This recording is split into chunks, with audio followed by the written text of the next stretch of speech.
Yo, BJ Gador here. Wow, post-workout report for the workout of the week, the WOW Metabolic Mayhem 4.0, the fourth workout of the week or fourth WOW of October. It's our last one. We got an active recovery week next week, so we will push hard and we will go heavy in this final week.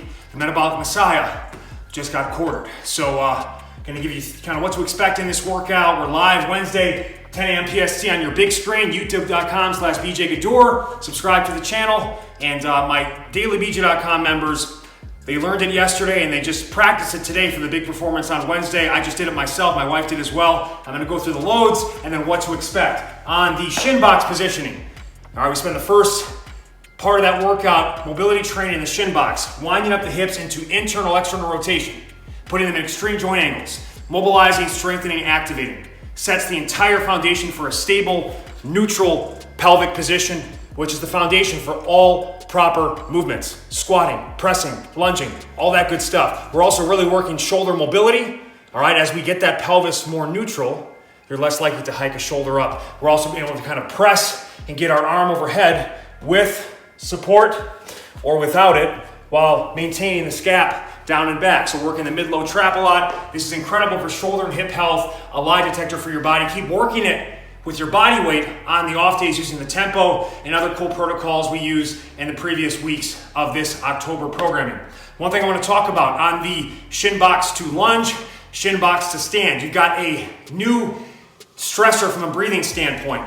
You want to inhale on the descent, you want to exhale on the ascent. All right, as we're contracting the muscles, you want to exhale to power it through. As we stretch and lengthen the muscles, you want to inhale to load back up. That's the foundation. But when things become multifaceted or extended in terms of one rep takes a longer time than a normal rep would, now we have to slow down the inhale, exhale subsequently. So what we're going to do here, let me show as an example. I'd be loading the dumbbell here, I'm going to show body weight. So I'm locked in. Before I even start, inhale through the nose into the belly and hips. Now, smoothly.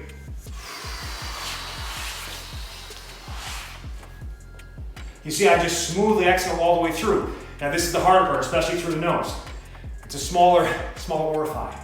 All right, so you got to really slow and lengthen, pulling through the nose. I'm going to reach the top of that leg, so I'd be holding the weight here. Now if you run out there, you can pause for a second, holding the breath as you trace back that shape and then inhale the rest of the way down, or make it one smooth inhale all the way through.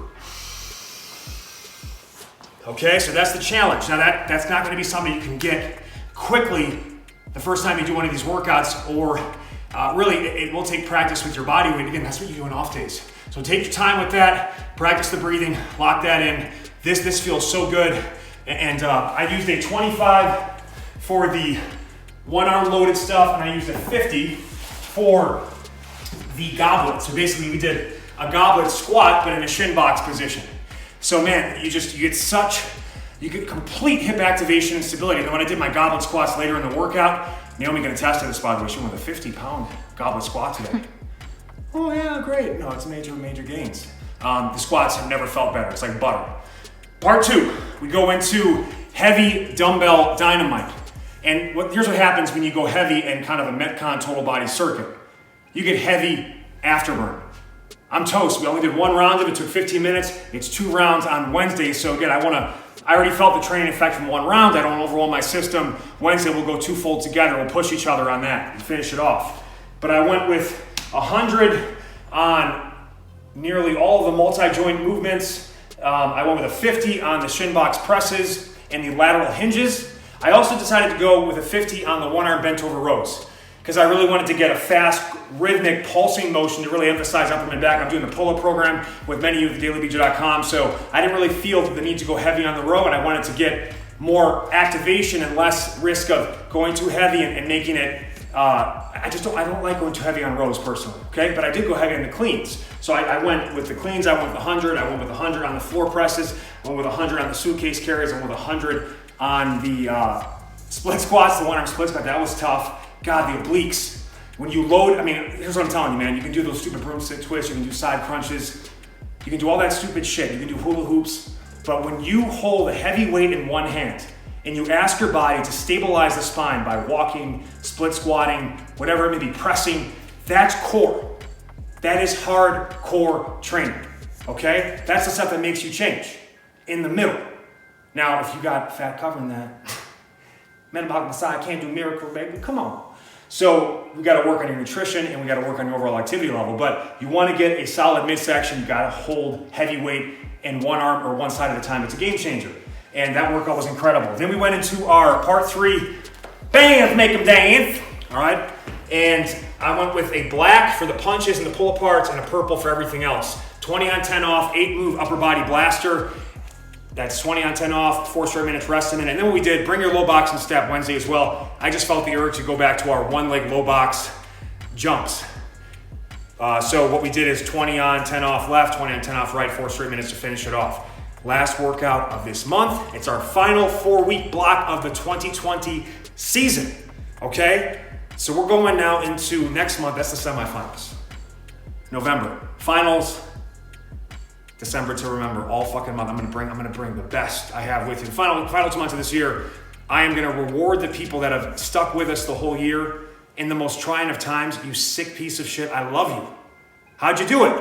How'd you make it this far? I'd like to take all the credit, I really would. Sometimes I say, I'll take 99.9% of it. No, but that's really what you should take because, man, I'm just sharing this stuff with you. You gotta do it on your own. You still gotta press play and you gotta get started. Let's celebrate the final 2 months of the year together. Let's have a great finisher here. Make your post-workout reports at thedailyBJ.com. I have a podcast coming on some things, and make sure if you're doing the pull-up program, report how you did after week 1.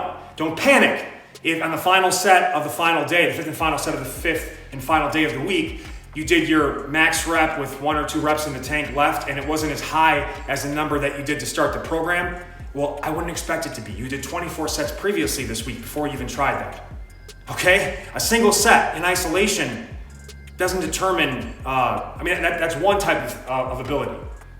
How many reps you can get on your 25th set of the week? All right? So that's how I want you to approach this. Don't panic. This is what I see a lot that happens with people, man. They fucking panic. They've got a plan. It's perfectly built. It just needs execution. It needs confidence. You got to believe in the plan. Why would you think that it'll go exactly the same for you as it would someone else? Now, the end result, we hope to be pretty close. We're all going to get our reps up. We're all going to get to a new level of pull-ups. Maybe do our first step. Maybe finally get 15 plus. Okay? But don't panic. Take your 2 days of rest. Do your hangs, your scap, pull-ups. Recover, massage the key areas that you need to work on. Your biceps, rear delts, upper and back areas that are getting now more work. We got to stay on top of the mobility and recovery piece. The recovery piece is where the growth happens. Don't lose that in the process. And don't panic. Stay the course. Have a great week 2, and let's finish off week 4 of October strong. Love you guys. Peace.